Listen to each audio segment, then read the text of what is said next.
from the first film, we know that you are sort of the cooler of the two dads. Yeah. You and Will. I think it comes across in the clip as well. What about you have children. You had a premiere for the film. Do they think it's cool that their dad is Mark Wahlberg? Do they come to the premiere? They did not come to the premiere. Really? They basically refused to come to the premiere. Why did they Were refuse? like, Dad, we'll see it whenever we see it. I'm like, come on, everybody's gonna be there. Will's gonna be there. John Cena's gonna be there. They had no interest. Then, of course, Will shows up with his wife and the kids, and they're all in suits and dressed up. And but you know, they just didn't want to go. Sunday, the boys watching football. My daughter is on the phone doing her thing. Did they just? Do you think it's that they aged out of their dad being cool? Do you think your heyday of being a cool dad is over? It's been over. Okay. I mean, you know, so now I'm like, I don't make a point to embarrass them, but I'm not going to try to hide my affection for them either. So they're like, Dad, drop us off in the alley at school. I'm like, no, I got to walk you in. I'm getting a kiss in front of all your friends, and that's it. Yeah. But if they need something, if they want to meet Drake or they want somebody that, you know, they know Dad knows or can hook up, then they'll think, oh, yeah, Dad, we think you're cool for 5 minutes. Gotcha. So they're not smart enough if they want to meet Drake to, like, be nice for a week leading up to the ask? They just... For a week? No. They'll be nice for 5 minutes. If they don't get what they want when they want, they're just right back not talking to me. Or just, you know, being, you know, kids. But, you know, they're kids, so I understand. Yeah. I'm like that night. My son's a year and a half, and he's just super. I think he thinks I'm the coolest dude he's ever met because he's only met like 6 dudes. Enjoy it while it lasts. I'm going to. And more importantly, be grateful that it's not a girl. And now, mind you, the best relationship that I have with my daughter, daddy-daughter relationship is great, but when they become teenagers, something happens, you have no idea what to do about it, how to handle it, the hormones, the emotions, it's absolute torture. So, I mean, watch out. That's really sweet. Yeah, it's sweet until it happens to you. And like I said, we're cool, but you know what? The whole thing with the boys and all this stuff, I'm just not ready for it yet. Yeah, gotcha.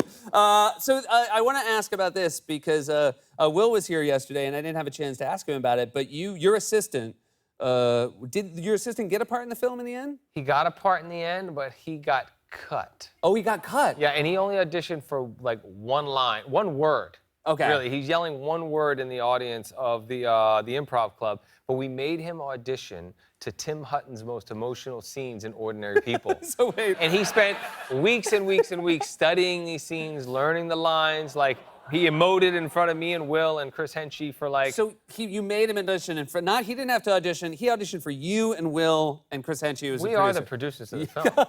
I mean, we basically said, yes, you have to do this, and you know what?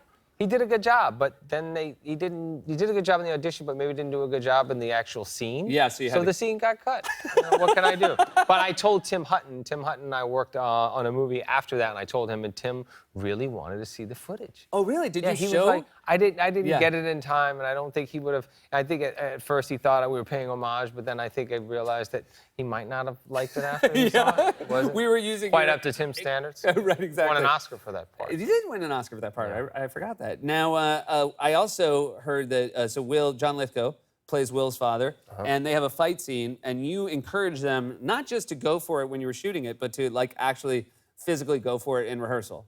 John is a method guy. Will is, you know how Will, he's such a sweet guy, right? So he doesn't want to say anything to John. So like, you know, when they had to do the first big, long, awkward kiss, right? I'm like, oh, that was really good. You guys got to do that again. And then I keep telling John, do it more often. Then John's doing the rehearsals. He's doing it when they're just blocking the scene. And Will would never say anything, but I could tell he was getting annoyed. So it was giving me great pleasure. And then when they started doing the fight scene, you know, John was just like putting him in a headlock, and you could tell Will, because like we did 15 takes of the first scene where I had to give him a heart pump and try to revive him, and he didn't say anything until like I almost caved his chest in. And he was like, maybe you got the hard one in, you do one of those soft ones, so you probably have a soft one in you. So I'm like, okay. So then John was just torturing him. It was a lot of fun.